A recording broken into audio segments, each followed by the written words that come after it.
A couple weeks ago, I went over all my predictions of what Disney could announce at their Destination D23 event that was happening during the last weekend of August. Well, given that Disney did not have a parks panel at this event, I can tell you that a lot of my predictions were duds. However, even though they did not have a dedicated parks panel, they did announce a number of things related to parks at either other panels during the event or even in the last couple of weeks leading up to it. Let's go over some of my predictions that I actually got right, and some things that I didn't even see coming. Well, when it was announced that we wouldn't be getting a parks panel, I knew we wouldn't be getting any huge news out of this event.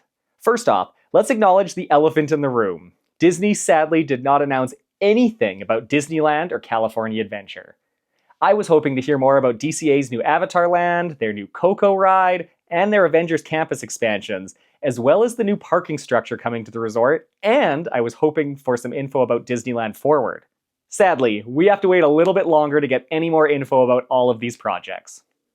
But they did give us some tidbits about some of their Walt Disney World projects, as well as some new updates that were out of the blue. First, let's start with Hollywood Studios. Though we didn't get any updates on Monstropolis or on the update to Animation Courtyard, one of my predictions was that we would get some more info about the Muppets takeover of Rock 'n' Roller Coaster.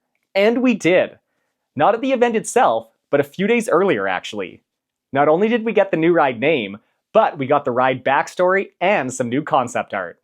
Rock 'n' Roller Coaster starring the Muppets will open in 2026, and it will feature the Electric Mayhem headlining their biggest Hollywood concert ever, but they're MIA. We, the VIP guests, will join them on their frantic road trip to make it to the show on time. Our guitar will get a funky psychedelic new look, and our pre-show has been Muppified, including some new animatronics of Scooter and some Penguin audio engineers. This looks like an awesome update, and it looks like it shouldn't take too long because it does look relatively similar to what we actually have now, just with the Muppets in place.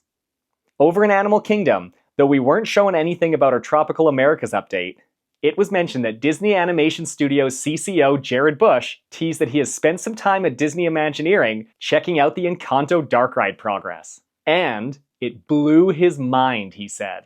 BioReconstruct has taken some recent photos of the area, showing that construction is in full swing.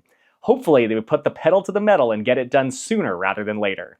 Though we didn't get any Epcot updates, one thing that I did think could make its way to us was a Spaceship Earth refresh. It is indeed under refurbishment with no end date listed at the moment.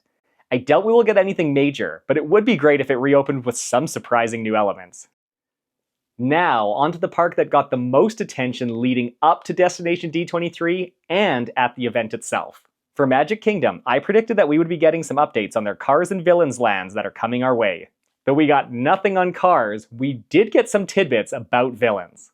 But first, let's go over a couple pieces of information that dropped about a week before the event. First off, we got a preview of Beacon Barrel, the new Pirates-themed bar coming to Adventureland. The bar grand opened on August 29th, but we were all given a sneak peek into the location a couple days before. The bar looks great, so perfectly themed, lots of amazing decor, and even an animatronic bird. We were lucky enough to get a reservation when they went live, so we'll be getting to see this in person very soon. We were also shown some updated concept art about the Big Thunder Mountain Railroad refurbishment that is currently underway. The art shows a new scene in Rainbow Caverns, showcasing some phosphorescent pools and shimmering stalactites. It looks like it will be very pretty.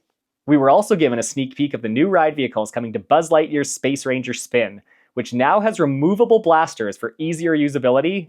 So these were the announcements that were given to us before the event actually started.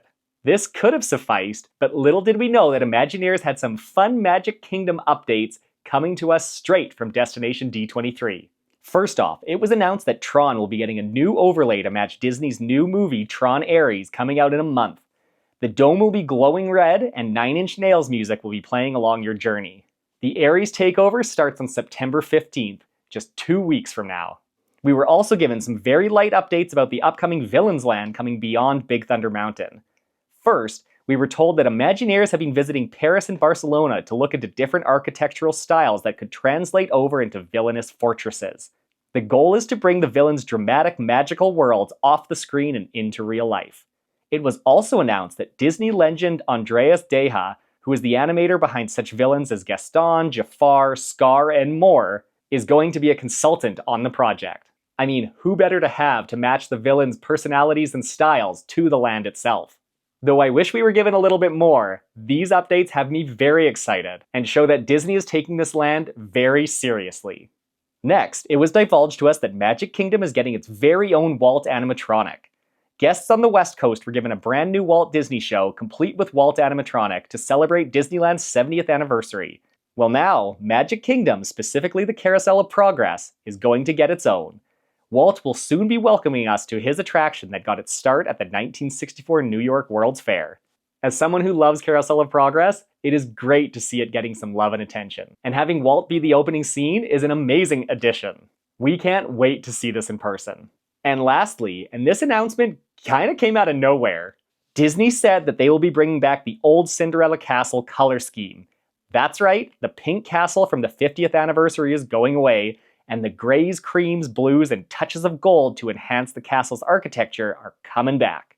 There was no time frame given on when this could happen, but if I had to guess, I would say after the holiday season. And there you have it.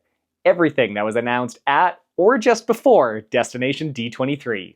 With so many projects on the go, it'll be fun to watch them all progress over the next year. And we will see what next year's D23 Expo has in store for new projects. So, let me ask you, what did you think of what was announced at Destination D23? Did you expect more? Or were your expectations tempered a bit once you figured out that there was actually no parks panel at this year's event? Let me know which announcement you were most excited for. And if you made it this far, please consider giving this video a like and show some love to the channel. And please subscribe if you want more theme park updates like this. And if you want more theme park content in general, feel free to follow us at Canuck Park Hopper on Instagram. Thanks for hanging with me and going over all the new things coming to Walt Disney World. And we'll see you in the next one.